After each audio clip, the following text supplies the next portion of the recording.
তোমাদেরকে 17-18 বছর যাবৎ ভোট দিতে দেয় না, তোমাদের সম্পদ বিদেশে পাচার করে, প্রধানমন্ত্রীর পিয়ন হয় 400 কোটি টাকার মালিক,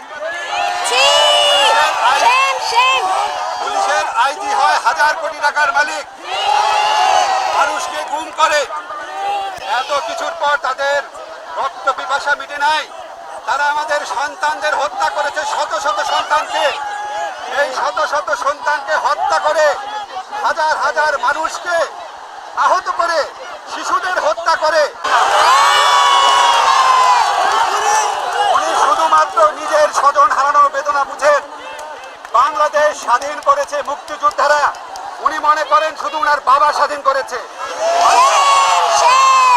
উনি মনে করেন বাংলাদেশের মালিক উনি।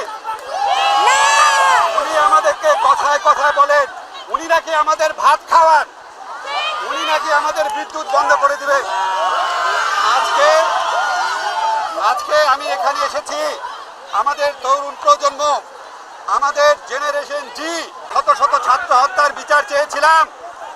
আমরা আর কিছু চাই নাই। আমাদের সমন্বয়করা ছাত্র হত্যার বিচার চেয়েছিল, আর কিছু চাই নাই।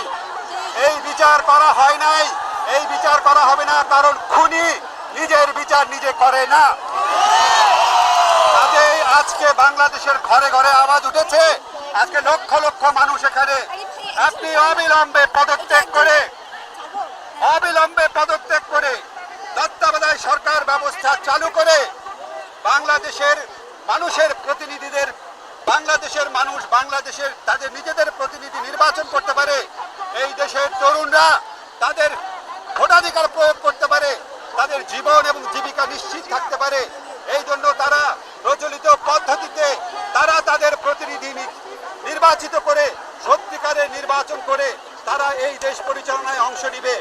এবং আমি এটাও বলতে চাই, হত্যার বিচার চাই, তার আগে চাই যে এই খুনি সরকার এই বিচারকে বাধাগ্রস্ত করছে, তাদেরকে অবশ্যই পদত্যাগ করতে হবে।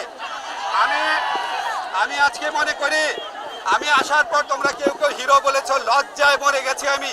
হিরো হচ্ছে আমাদের 6 সমন্বয়ক, হিরো হচ্ছে আমাদের সারা বাংলাদেশের সমন্বয়ক, হিরো হচ্ছে জেনারেশন জি। তোমরা প্রত্যেকে